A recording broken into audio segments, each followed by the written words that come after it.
Hello, good morning, and welcome to another installment of Let's Talk About COVID-19. I'm Amy Henson, a staff scientist from Science North, and Science North is super excited to partner today with Laurentian University. We're working together to make sure that we're bringing some of the really amazing information, latest research, support information, whatever is out there during this pandemic, so that you can kind of make sense of some of the information that we're receiving, whether it's about health information, personal wellness, whatever it happens to be. So, and I am particularly excited about this topic today because I think out of any of the topics regarding the pandemic, I can't think of one person that I don't know that hasn't experienced some kind of, I don't know, like fear, some kind of anxiety, something that maybe wasn't in their normal idea of how they felt. So we're going to talk a little bit about sort of the anxiety around the pandemic, but mostly since we've kind of come back together and now we're living in a world where we are together in the middle, where we have this virus going around. What kind of feelings are we having about that? So it's going to be a really interesting discussion today, and I'm super happy to be hosting today. But what I want to do is I want to bring on behalf of Laurentian University, Dr. Céline Larivière. She is the Dean and at the Faculty of Health at Laurentian University, and she's going to give us a welcome from the university. Thank you, Céline. Bonjour. Good morning. Bonjour. Thank you so much, Amy. Merci beaucoup. Bienvenue, Ani Kwekwe Wache. It gives me great pleasure to welcome everyone to this morning's event. To begin today, we would like to acknowledge the Robinson-Huron Treaty of 1850. We also further recognize that Laurentian University is located on the traditional lands of the Atikameksheng Anishinaabeg, and that the greater city of Sudbury also includes the traditional lands of the Wanapitei First Nation. Despite the challenges we're all facing, isn't it incredible how technology has brought us together in a way that we would not have imagined?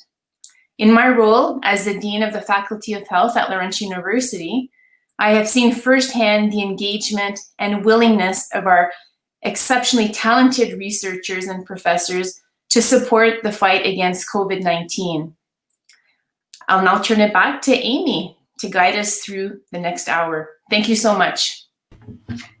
Thank you, Céline, for joining us. Absolutely. This is, I think, just a really important topic as we're headed, as you know, we've been in, I'll call it, quarantine. We've been in this pandemic since February, March time period, and so much has changed. And I know that change can be scary, and I know that change can be, make people feel uneasy. And every time we turn around, that seems to be changing. And we're going to talk a little bit about that today and what we can do to help ourselves during this time. So I'm really excited to bring on two of our speakers today.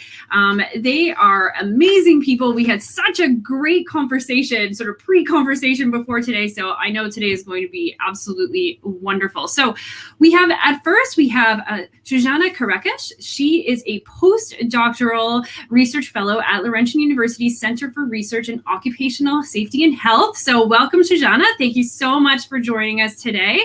And then we have Lynn Rivet. Hey Lynn, how are you?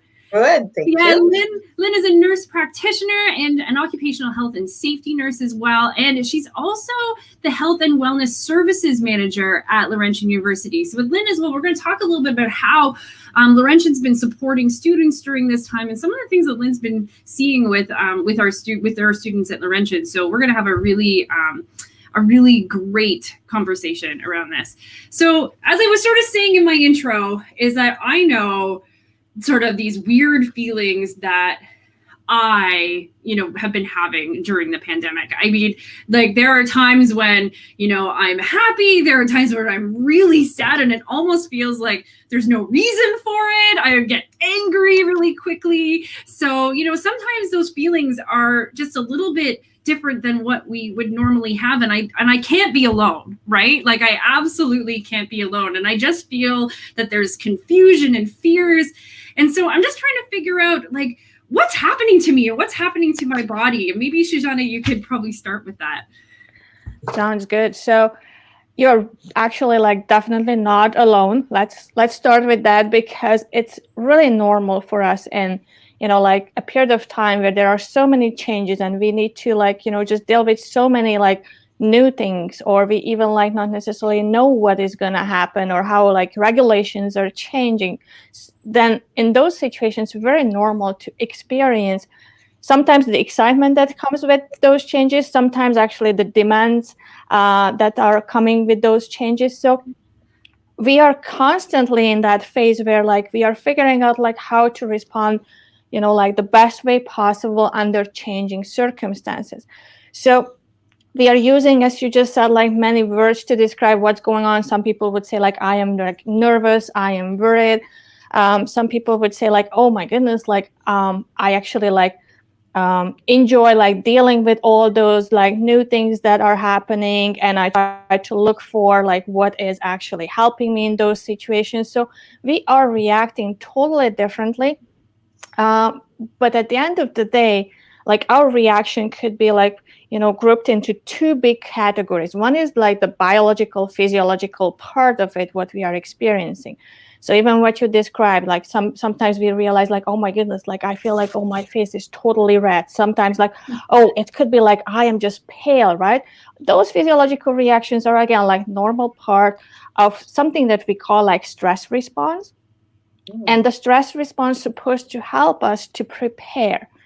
So it's kind of like an alert state where we can figure out like how to concentrate more, how to deal with that problem like the best way possible. But originally it served the purpose to prepare us, probably like everyone kind of like is familiar with the expression fight or flight. And that means like a fast response, right? That means that like we are just like, doing what we instinctively think it's the best in that solution. So that's why I'm saying like experiencing those physiological stress responses is so like useful and normal. However, if we are constantly at that state, like it could be exhausted, it could be like, tiring. So we definitely need to figure out like how to deal with that. And the other group of the experiences we call like psychological responses. So that's where we kind of like, some people don't have any appetite. Other people, oh, I could eat like all the time. Some people might have like trouble with sleep. Some people like, no, I am totally fine. That's part of also the psychological response, as well as our emotions, right? The fear, the irritation, the sadness, or sometimes just the excitedness, and sometimes, just being motivated. So we are all reacting totally differently. And if you understand that, we can deal with all the stressors probably way much better. Oh, I've got some questions for you about that. Sounds good. But first, I also want to make sure that we're bringing our audience into this conversation as well, because I think I can't be the only person who has questions about what's going on with me. There has to be somewhere. So within the comment section, the chat section below, whether you're on Facebook or whether you're watching this on YouTube, go ahead. You can put comments in. You can put questions in. I'll receive them. I'll make sure that we ask our guests today. So if you have questions at any time, please feel free to type them in there, and we will get them answered live today. So my first question, Shoshana, is really about this fight and flight response, because I always think of fight and flight as like if I'm being mugged or something, like in a dark alley, like am I going to run away or am I going to deck the guy, right? Like, and so, but in this case, it's a lot different, right? Like it's very different than the actual like physical reaction, right? So when we are thinking about like the fight or flight reaction, like you are right in the sense that originally our body has been kind of like created literally run away from the source of the stress, right? Or literally fight it back, as you just described, right? Yeah, it's like a literal thing. Exactly. So, but we are not doing that right now. And most of our stressors, most of the things that we are challenged by, they are not so physical that we could run away. So even when our teachers are telling us to do something which is oh my goodness, I don't know how to start it, we can't run away from the homework, we can't run away from those things. But beyond that kind of running away or fighting back, all those reactions that we just described could help us to focus on the problems, right? Or figure out okay, so what do I need to organizing my environment to be able to focus to that problem. And that's kind of something very, very relevant even right now and today. So when we are talking about, I try to think about COVID related stressors, for example, okay, I might not feel comfortable wearing a mask, right? So it could kind of create certain emotions and certain feelings, and it could be unpleasant. Right. But when I understand why I'm doing this, I can kind of overcome of those feelings. I can dig into the understanding of why I'm doing this.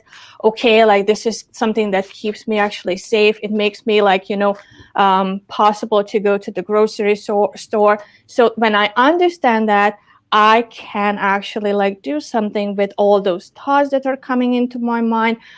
It makes sense why I feel in a certain way, but I still can make a better decision. And that's also part of the stress response, that it helps me to figure out what information I would like to focus on, how I would like to use that, how I would like to deal with that. And it goes back to my, my decisions, how I do choose my health habits. And again, I'm going back to the fact okay, food and nutrition. If I understand that how important it is for my body, even though I might not necessarily feel encouraged to do certain things, I still can make right choices and good choices. So that's how fight or flight reaction could be very, very relevant.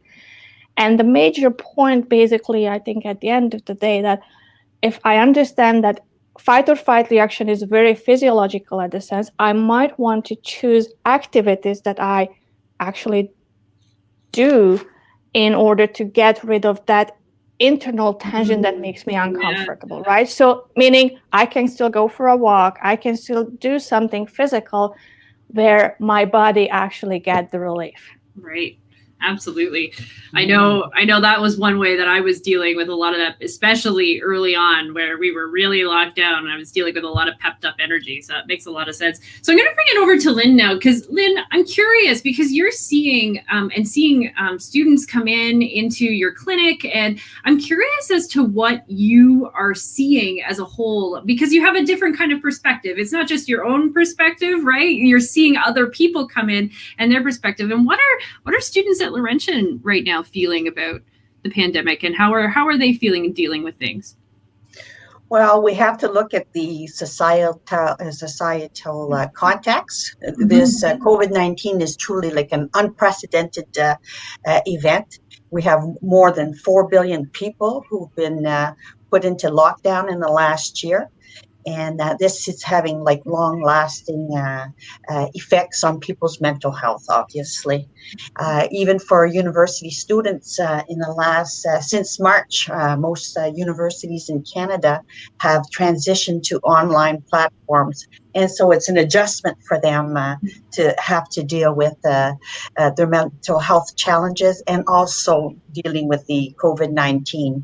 For a lot of them, they're dealing with waves of losses. It's the grieving process. So there's some financial losses, there's some economic losses, there's some hardships financially, as well as loss of friendships.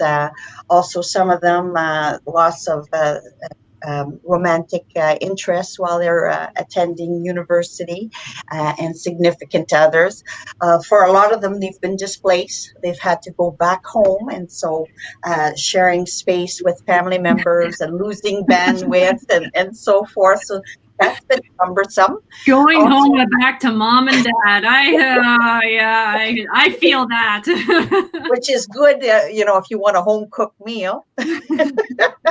But so all those things have caused them to feel a sense of loss, and the reaction is grief. And so some of them are going through the phases of grief. So there's first shock, and then numbness, and then going through anger and blaming, and going through denial. This can't be happening to us. What's going on here?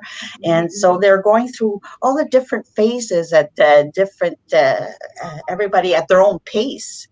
And so while they were in university too, a lot of them were getting accommodations for their special needs, and some were accessing counseling services for their mental health issues.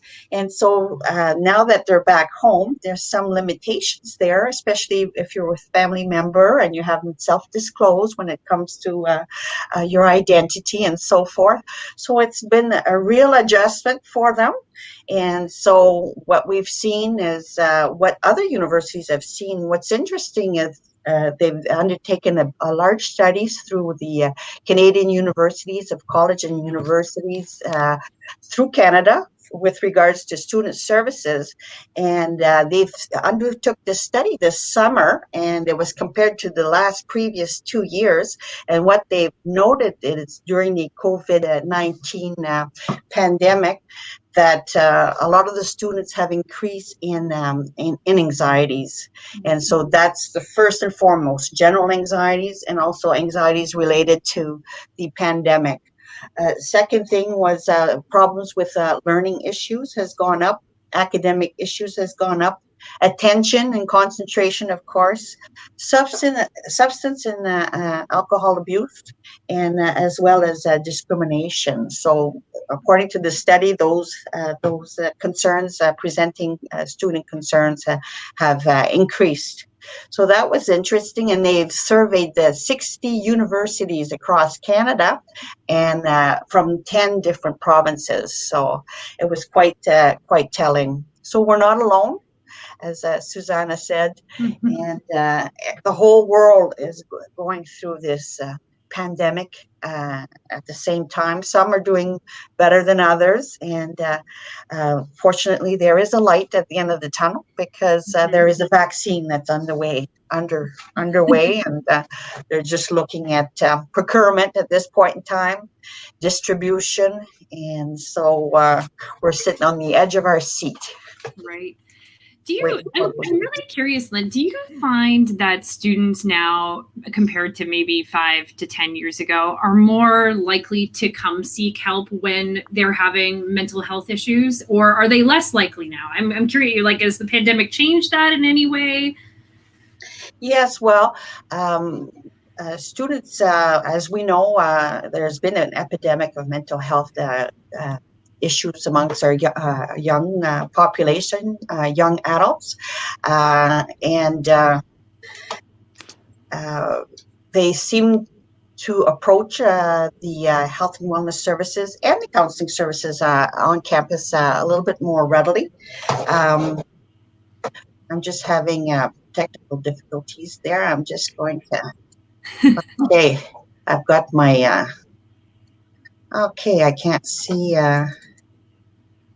Okay, well, we can still see you, so. Okay, that's good. It's just my antivirus just went up there. Yeah, you're still good. We can still see you. Good.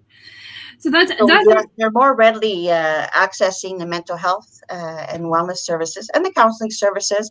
They're aware that there's a continuum of mental health, and so at one point you can be healthy, and then you can go down that continuum, and then you can be reactive, and then feel injured, and then get ill. So at different parts of the continuum, they are more likely, maybe initially, if they're feeling well, to go out and exercise with their friends. And as they become a little bit more reactive, they're more likely to seek self-help groups and so forth, or in books on how to meditate and mindfulness and yoga. And as they feel injured, they're more likely to seek medical help. and or counseling services. So they're a little bit more knowledgeable. And because of the pandemic, fortunately, we have a lot more mental health online services for students. And so it's just navigating the mental health and healthcare system online. And the Canadian Mental Health Association has been instrumental in helping us with programs such as Bounce Back and White Wall, which is a peer support group, and many other online programs available for youth and young adults and older adults as well. That's great. That's, that, and I think that's really encouraging for me, right? Is I think that, as we continue, when we have discussions like this, right? When we have discussions about mental health and wellness, I think it opens up those doors for people, right? It's nice to know, like, that feeling that, okay, I'm not alone in this, and I can't be the only one, and I'm not, right? And so, and if you need those services, then it's extremely important to access them, for sure. So I think these types of conversations are incredibly important to keep out there and keep going. We do have a question coming in, and it revolves around this idea of feeling safe, and I sort of I kind of want to touch on this a little bit, because I think part of sometimes the uneasiness of people is this idea of, well, I don't necessarily feel safe to do this and that, right? And I'm just trying to figure out what is kind of that idea of, and maybe, I don't know, Shoshana, if that's your question or not, but how do I kind of grab a hold of this idea that if I'm following like the health guidelines, because the health guidelines are out there, they are excellent guidelines. How do I still make myself feel like safe in this kind of environment? Okay. So when we are talking about like feeling, for example, safe, I usually try to kind of like answer like, if we are good detectives in our own life in general, that might help us to kind of like, filter out all those things what we need and what we don't need. And I use the word detectives because we are looking for the evidence, okay? Right. Like a real detective. I like that. Okay. Okay. So when we are following guidelines that public health tells us, public health announces guidelines based on like results and evidence and research, and what we are kind of like getting through them, that's information that was tested out there, right? Mm-hmm. They are not just coming up with an idea like, oh, this is what I think today. No, like they are summarizing, and that's what they are doing all the time for us. They are summarizing all the research out there. The scientists are doing like amazing job to provide us with the best information possible. And if there is a change in that knowledge, again, like they are communicating that change to us immediately. So we don't need to kind of like, do that search all the time for us. And they are really good detectives in that sense as well, right? So when we are like going for feeling, comfortable or safety, if we are doing and making changes or decisions based on evidence, then we are definitely on the right pathway. And there is also like a reason where those measures are usually like more cautious, like also building in a buffer for things that we don't know yet, right? And they are also telling us those things. So if we are following guidelines, at that knowledge at the time, that's the best advice that we can get. The feeling of safety might not necessarily still come just because of that, right? And it also like our perception, like how we perceive, like how the other person is also following those guidelines, how I perceive my own behavior. So there is a lot of kind of like extra emotion, belief added to those factors. And like some people still might refuse to go like, out there saying that because I don't feel safe. And that's totally okay, because we might have like, extra personal worries. But again, I'm going back to the detective work. If you can identify what your question is, that's your first step to figure out like, how can you, again, like change your feelings about that situation and make you more comfortable in that situation. Right. Yeah. it's one of those things that I think there's, public health is putting out those guidelines, and I think people question them one way or the other. But I love what you said; they're based right on research, and they have a built-in buffer system, which I was like, oh, I didn't think of that before. Right? Of course, they would have a built-in buffer system, right, to be just a little bit safer than maybe what's minimally required. So that makes a lot of sense to be preventative, right? So I think that's an incredibly good point.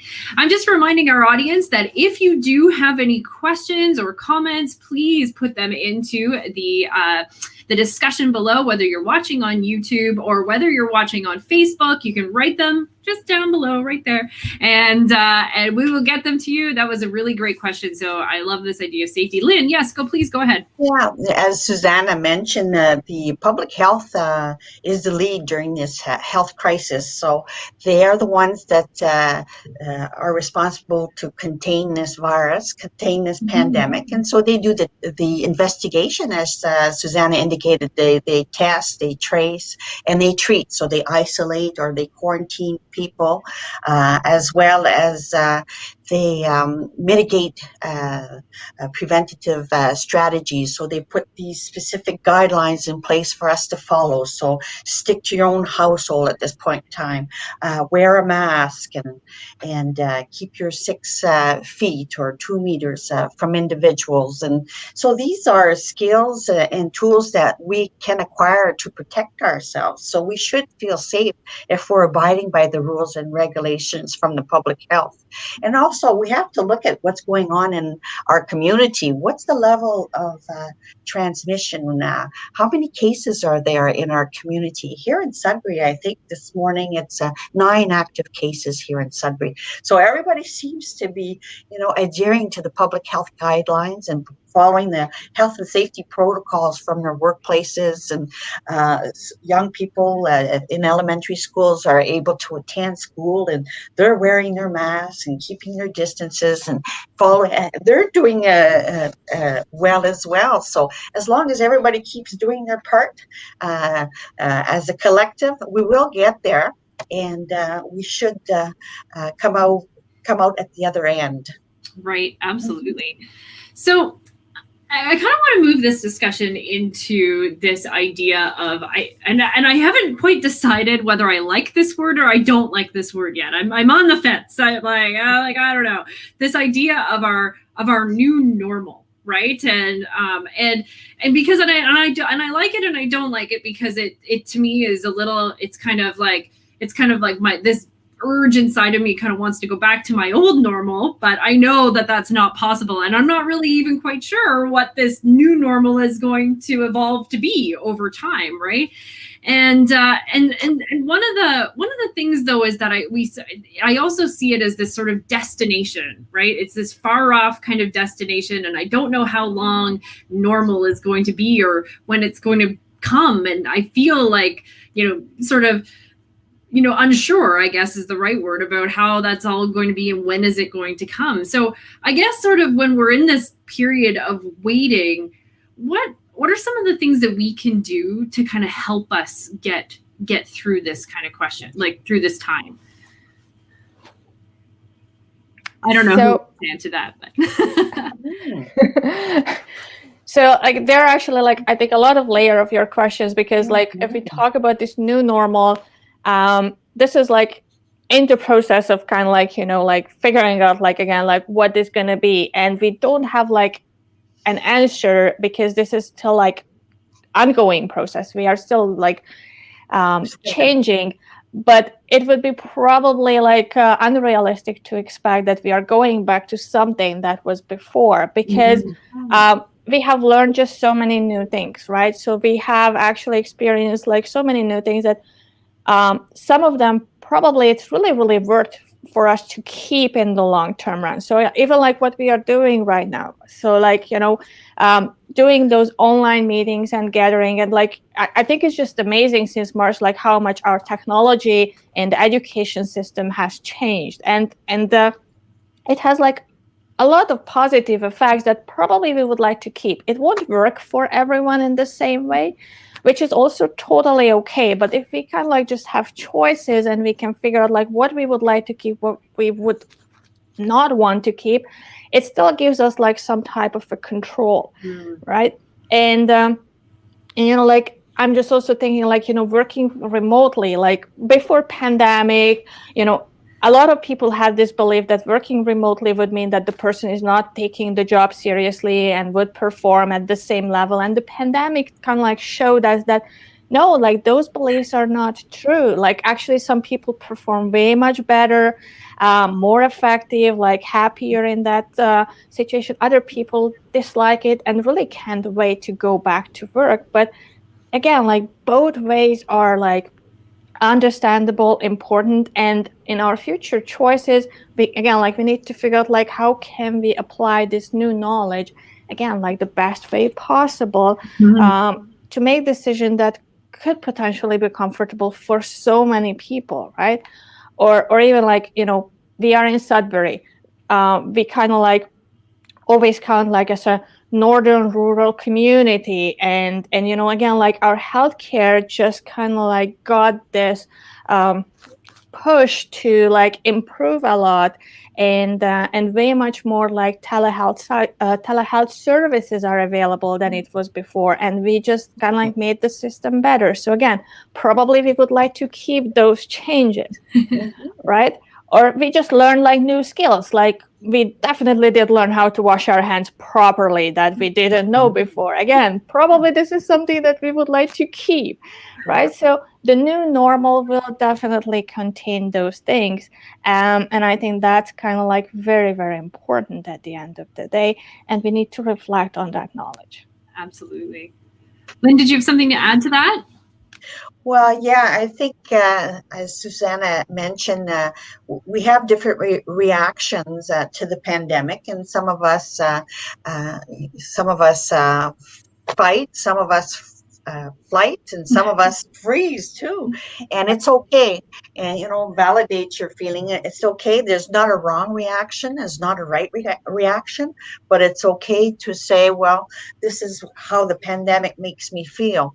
But then you have to move from there and then implement some healthy lifestyle changes, whether that's looking after yourself. So some self-care measures, making sure that you're physically active. We're supposed to have at least 150 minutes of physical activity per week. So incorporate that in our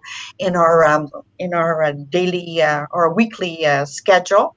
It's important to look after our mental health. So whether that's through meditations, through mindfulness, or through yoga to relax. Also, as Susanna mentioned, it's very important to eat well. We are what we eat, and it's very important to eat breakfast. You know, you're breaking a fast, and so eating the recommended fruits and vegetables daily. Also very important to get some sleep. You know, when you go to bed and you get a good night's rest, then you recover.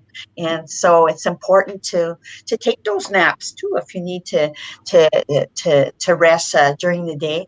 And so having that work-life balance, or if you're a student, you have to incorporate some healthy habits, and so avoiding smoking and not drinking excessively. For women, it's 2 drinks per day or 10 drinks per week, and men, it's 3 drinks a day, and not more than 15 per week, and not more than 3 on one occasion.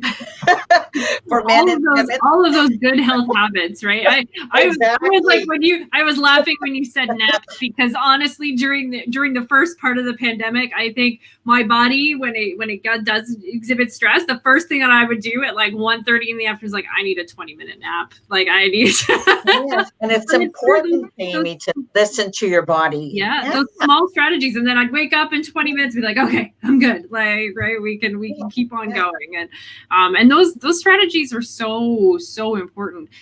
We just had a question come in, and they're interested about talking about strategies. They're interested about the strategies that workplaces can take to incorporate, because so at Science North, we're open 2 days a week. Currently, we're not open the 7 days a week like we normally are. Most of our staff are being encouraged to work from home unless they have to be at the Science Center, especially if you're working the weekends, right, to have fun with our visitors. But we're being encouraged to work from home. But I know that there are workplaces where we are, moving back to eventually, coming back to work together, and workplaces have to plan this out. And how can workplaces help their workers feel comfortable, feel less fearful, less anxious in this kind of new transition, do you think?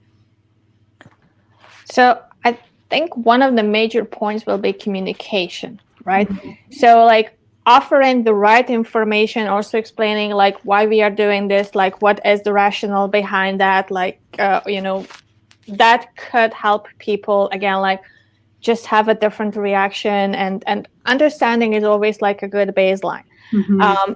It's like a little bit difficult to give like general advice because different workplaces could implement like definitely different strategies based on also like what they are doing, how many people works there. So like we need to like always calculate those things into this process. But what I find like as a general guideline, very important, like do it gradually, right?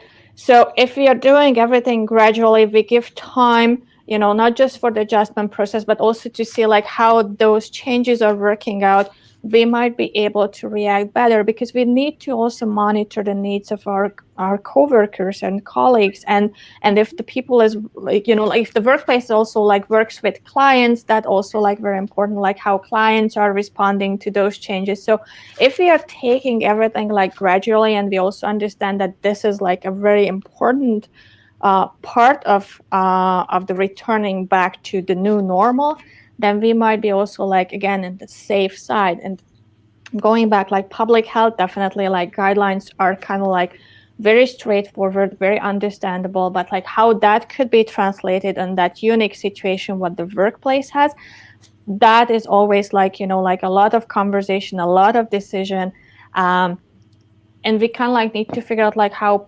patient we can be potentially with those changes, right? So like, again, that's why gradual return is so important.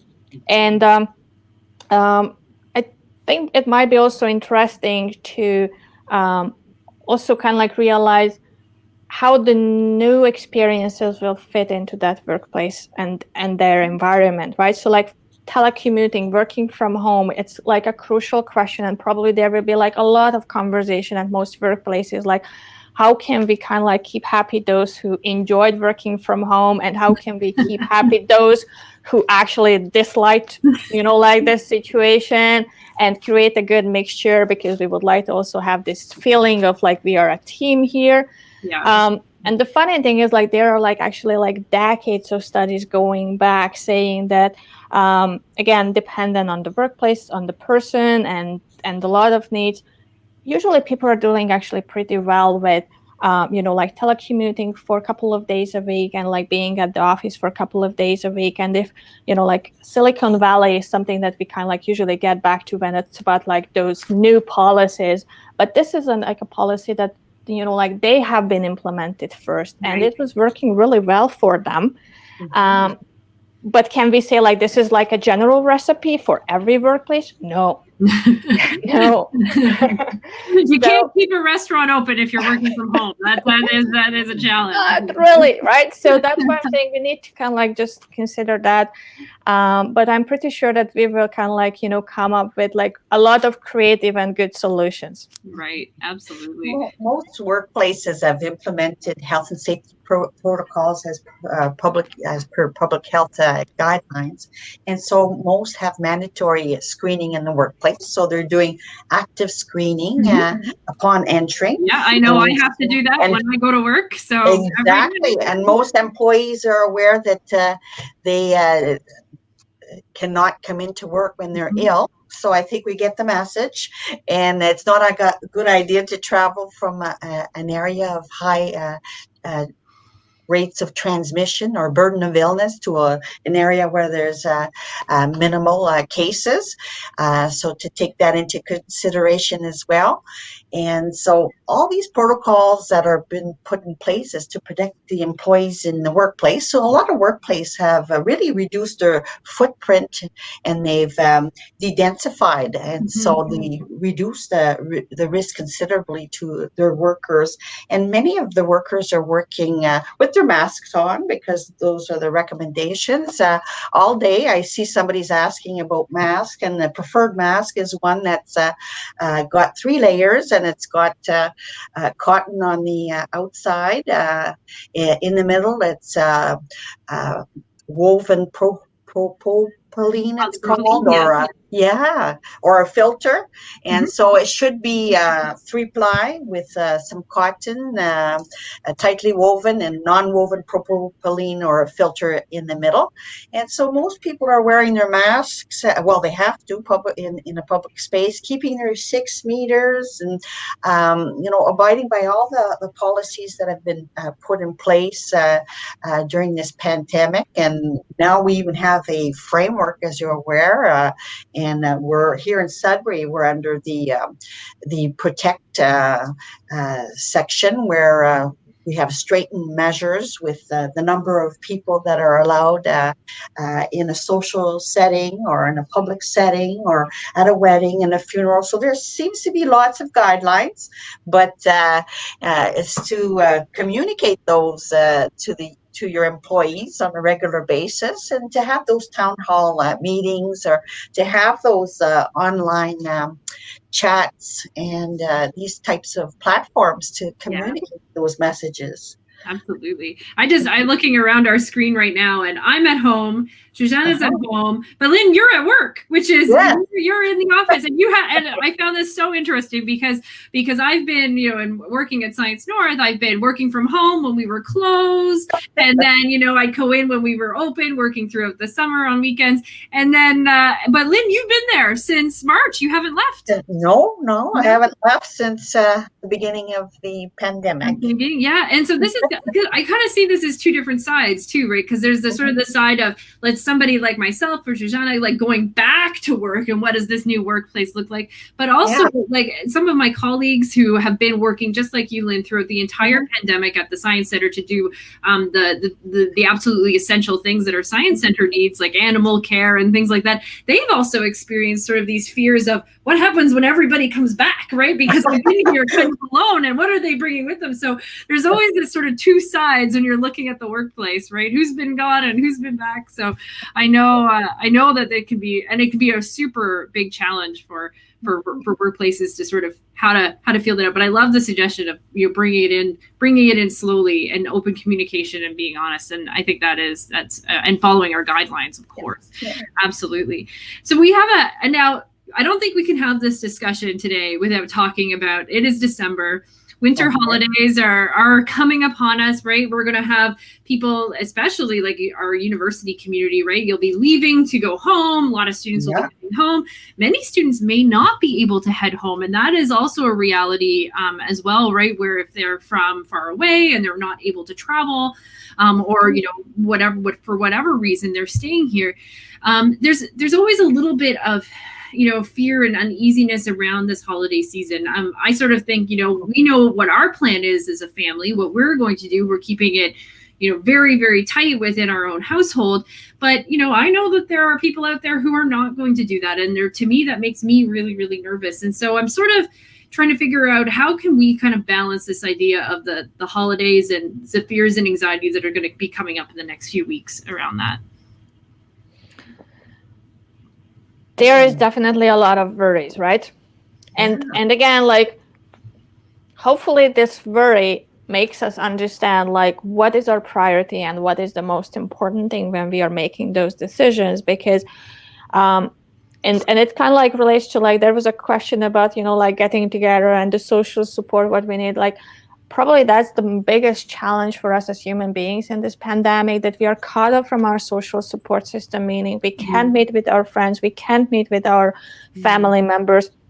And we are kind of like, again, just created in a way that that's what we need the most. Like that's our like emotional fuel to like go through everything. And that's the baseline, most of the coping strategies that we have that social support. And we need to like turn this social support into like something that is definitely not as efficient, like as receiving it in person, but it's still something, right? And again, like how can we keep our family members safe? Like again, there are some guidelines that we can follow. There is a reason why we usually have a recommendation. Okay, if you think that it's really, really important because your family member might be at that age that you don't think that like you will kind of like meet again, this is like a very difficult decision to make, right? Because you don't want to be the cause and the reason why they are getting ill, right? And who can deal with that responsibility? Obviously, we don't want to deal with that responsibility, but we might also be suffering emotionally, like not being able to go there. So most of the time, it's really important to kind of like, talk through those issues and see like, okay, this is my priority, but what that other person's priority in my family, right? How they are able to like also deal with the risk, and what are the solutions that we still can, like agree, again, following the guidelines, meaning we can make the decision that like prior to travel, I am isolating myself already and I take that time, right? So like the 2 weeks before I am visiting my parents or grandparents, and I'm taking it very seriously. And I am also like, going through like testing to make it sure that when I arrive there. So like there are precautions that we can consider. Some people would say like, I might not be able to do that. And then probably it doesn't matter like how heartbreaking is, you need to consider like the safety might be more important than that, like need that you would like to see your family members in person. So if you're asking me like, is there like a straightforward answer? No, not really. But again, like considering like all those factors, we can figure out like what makes us more comfortable, more relaxed about our decision. Or if sometimes even we understand that, like my parents, my grandparents are also like, okay, and they do understand. Yeah. Or if I would go there, they would be just so scared and fearful, and I don't want to do that, Yeah. right? So if we don't talk about those, like factors and viewpoints, we won't know. We can't necessarily like make those decisions on our own. But again, I know it's kind of like sounds like repetitive, but there is a reason why we have safety guidelines. There is a reason why we are saying like, please, if it's not necessarily, try not to like, do something that could be potentially dangerous. And again, I'm just going back to like how Sudbury, experienced like increase in cases. If you see after Halloween, like in the next 2 weeks, we had the highest peak. Yeah. Right. And after then, we kind of like went back to our more normal, like new cases number, because that definitely influenced like what we could experience. So I think that's kind of like very important to think about at the end of the day. There's a lot of balance there, isn't there? Yeah. And there's also a lot of balance is that what might be good for your family and for yourself may not be very good for somebody else, right? And a little bit, I always say a little bit of understanding to other people and what decisions that they're making as well, right? More planning for Christmas than ever before this year, and following our medical officer of health guidelines as well. And at this point, you're saying to stick to the household, but yes, we should look at our own situation and assess the risks. Yeah, absolutely. So we're going to, I don't think I see any more questions coming in, but I have one final question for both of you. And I'd really like to know is that if you could offer our watchers today one piece of advice about how to help themselves during this time through their mental health and well-being, what one piece of advice would you offer that so people can take care of their own mental health?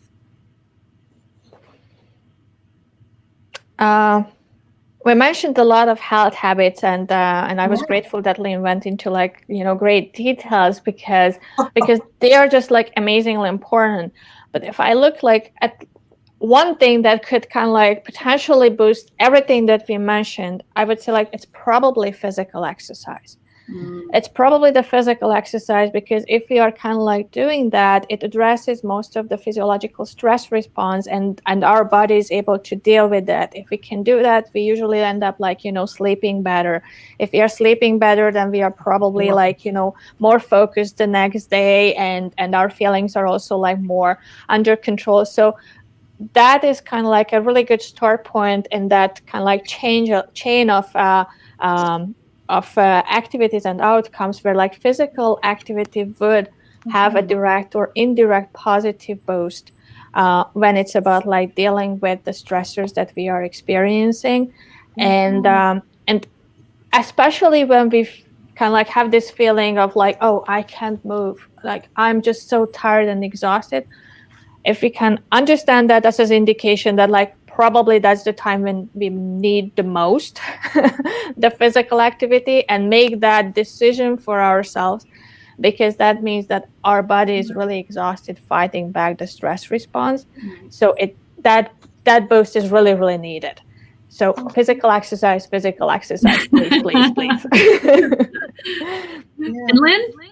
Well, it's along the same lines, but I would give a prescription for nature therapy. Get out there, out in the country, or go listen to the waves of the lake or the ocean, or, go for a walk in the park. I know in the wintertime it's maybe a little bit more treacherous, but get the skis out, or the snowshoes, the nice small snowshoes now, or when the lake is ready on Ramsey Lake, go skating on the lake, but listen to the sounds of nature, listen to the rustles of the leaves, or the running waters, and just stop those negative thoughts and just listen to it's therapeutic to listen to the sounds of nature and Mother Earth.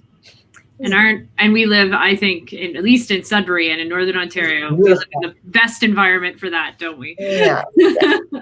Well, this has been such an interesting talk today. I want to thank both of you. Thank you so much for joining us. I will say, though, I don't think we can leave this conversation with saying to our audience today, if you are experiencing mental health problems in any way whatsoever, please seek out support. You can find support at your school. Obviously, Laurentian University has support mechanisms in place.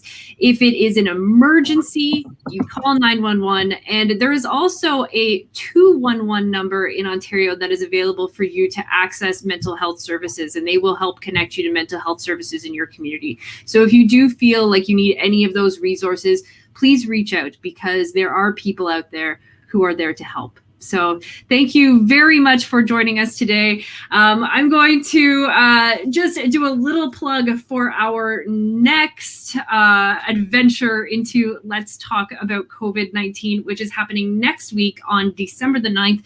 We're going to be having two separate sessions, and it's going to be a really great talk about the vaccine. And so I know everybody will want to tune in for that. It's the big topic of conversation. I know I have my flu vaccine shot scheduled for next week, so I'll have a sore arm all ready to go for the vaccine talk. But I hope you will join us again on December the 9th. We'll be talking about, is the vaccine our way out of this pandemic? And it's sure to be a really great one. So thank you very much from Laurentian University and Science North, and thank you for joining us today. Bye-bye.